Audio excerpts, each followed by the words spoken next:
This is KVCI.blogspot.com, George Boston Ryan, YouTube Boston G.B.R. I'm down at Port St. Joe in Florida, and I'm down here at one of the state parks down here, Constitution Convention State Museum. And I'm down here with Miss Lee Touchton, President of the Valdosta Lowndes County branch of the NAACP. We're down on a mission of trying to assist someone and to help somebody outside of ourselves. On our way down for a couple of meetings today, December the 9th, we decided to stop in on this museum here. And I'm going to give a quick tour on the inside of this small museum, and so you can see some of the things that I'll be looking at today. And so we want to share that with you. And once again, this is George Boston Rhymes, KVCI.blogspot.com. We doing what we do because that's what we do. And from time to time, as we travel across the country, and from state to state, nation to nation, we want you informed. And so we're going to do a quick walk through here, very briefly. Like I said, we got a meeting here in about 10 minutes, and so we just want you to see a little bit of what we see. And we got here just a few minutes ago. Let's step inside and take a notice of what's in this convention, Constitution Center here. That's 1838 to 1839. This is the entranceway here. I've been doing this 20 years. Okay. I chased twice, and both times I ran. And I'm like, hallelujah, if the professionals run, then I don't feel Yeah, I don't know how you could lay still. Excuse me, what's your name? Ginny or Virginia? Okay, Jen, what is this? Just tell me, give an overview. I'm going to walk through. Just tell me, what is this here? Oh, this is the Constitutional Convention state, for the state of Florida. This is where it was held. And Oh, this way it was held? yeah, it was actually held here. Okay. In fact, there's a monument just on the property here. Okay, okay. Where this is where the actual building was. Okay, It original was site. destroyed many times. Right, okay, Yeah. okay. Okay, now, when we first came up, I was joking with you, and I was joking with you about being 3 minutes late, Right. and that I was going to get somebody to replace you, and then you told me, how much you said your income was? I'm a volunteer. She's a volunteer. All right, we just going to walk through the place. And I apologize for making you wait. No, I that's good. seriously got lost. Yeah, I understand that. But it was beautiful. That's just a joke. It's beautiful here. We're just going to do a walkthrough, okay? Thank you so much. And what's your name again? Virginia or Jenny Barker. Okay, thank you very much. Yeah, we're just going to do a quick walkthrough here and just let you see what we're looking at here. Okay? And they call this path to statehood. And she said, this is the initial site. Isn't that something? And you know, the strange thing about that, about all of this, is that this is why I'm so focused on Valdosta and South Georgia in general, maintaining the history of Valdosta. Just imagine if somebody had just ignored all of this writing and the history of this area. All this would have been lost forever. Lee, this is Lee Touchton. This is the president of Valdosta Lowndes County branch of the NAACP, and I came down with her. What do you think about this? You say you came here as a child. How were you when you first came here? I think I was 16. 16, okay. Okay. Down And why are we down here today? Once again, you've said it, but why are we here. We're going to a community meeting regarding the biomass incinerator that we think probably won't be built, but I think the group wants to decide how to proceed at this point to make sure it doesn't come back, because this was the second time. They defeated it once, it came back. Now the people are saying that they don't have the investors for it. So I think the community wants to do something to make sure that it never comes back. Right, okay. Thank you very much. And once again, that's why I'm here. So often the president, Lee, is so active. I guess I'll end up following her to hell or heaven one day, but I found myself in Jacksonville following her. I found myself in Atlanta State Convention and with her, and I'm down here again. I've been down here before with Dr. Nolan. Those. Now look at here, check this, Florida during the Civil War. And we, some of us anyway, don't want to have any part or anything to do with the Confederate flag. But guess what? That is a part of our history, and so we can see it there. Some people call it the old cross of St. Andrews. Well, my studies take me back, and this may shock a lot of you, but the first place I've ran across that flag was in Africa on stone. It was in red, white, and blue, and that represents you. But like I said, it was in Africa. And so I have information that really is a ancient African symbol. And so maybe we shouldn't all dislike that particular image. But anyway, annexation by the United States. And of course, Andrew Jackson, which we all learned about in school. And of course, well, let me just show the pictures. I got to cut this off. We got to go. But I just want you to, I'm going to do a quick tour and we're going to go on out. We got an appointment here in about 4 or 5 minutes. But I just want you all to see what I'm looking at. How about that? These are utensils of the past. Isn't that something?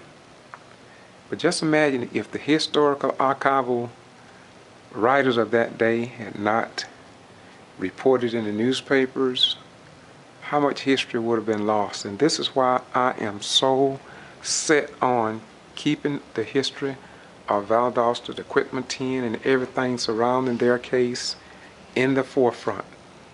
Because if we don't, then our children and coming generations will be lost forever. And all of this history will have been lost. We realize that we do not have the pyramids or the stone gravings and carvings to pass on to our children. So we have to maintain some type of written documentation, some type of recording that will last the test of time. Look at that. Banking in Old St. Joseph. Isn't that something? They retain the money, copies of the money, but look at the newspapers.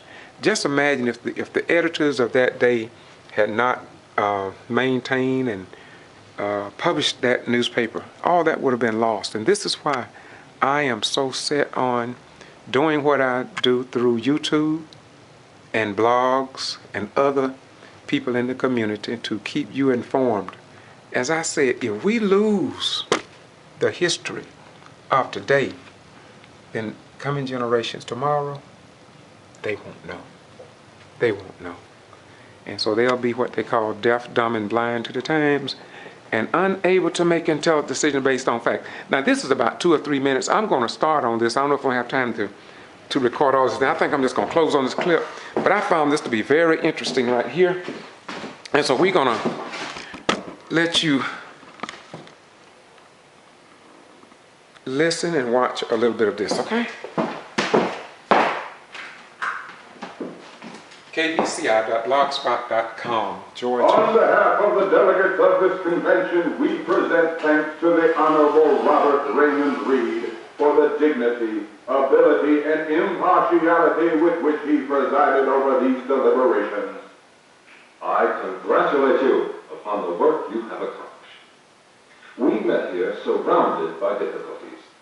There was a miscalculation among ourselves, perhaps among our constituents, of the labor to be performed.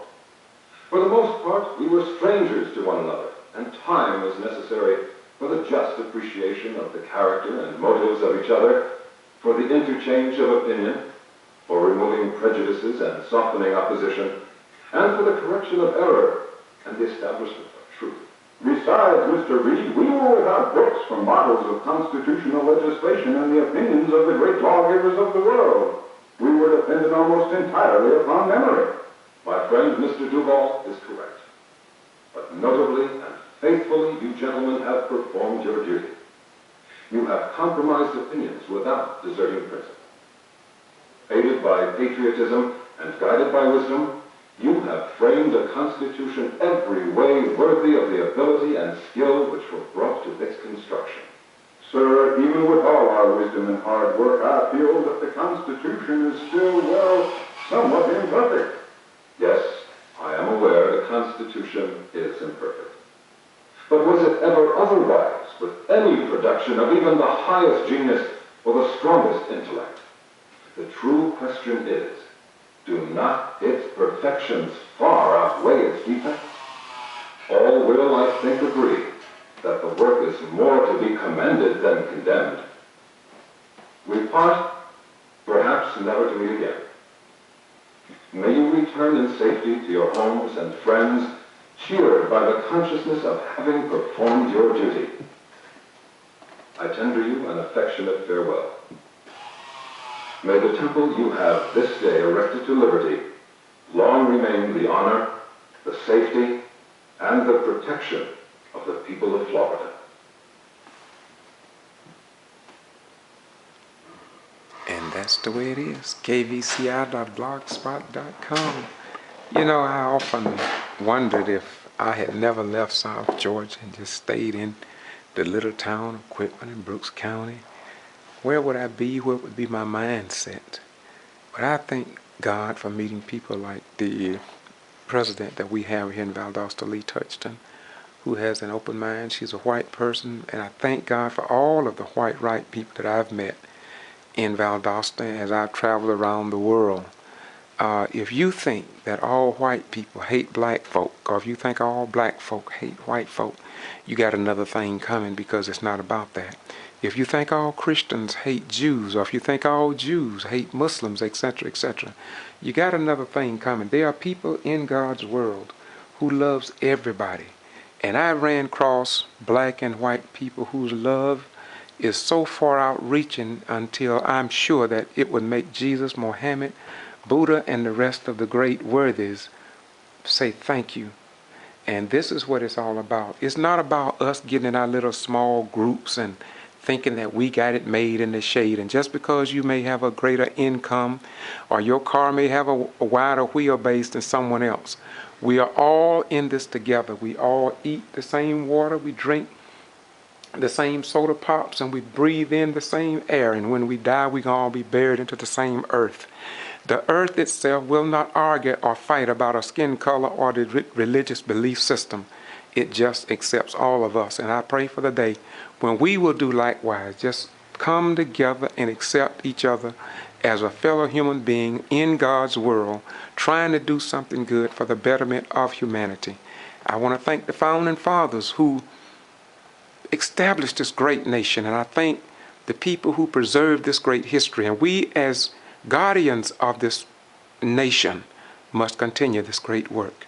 And we want to close this out by saying, peace be unto you. KVCI.blogspot.com, on YouTube, Boston G.B.R. I do what I do because I truly, truly love you. And I do not want you deaf, dumb, and blind to the times and not able to make intelligent decisions based on facts. Bye-bye. We go.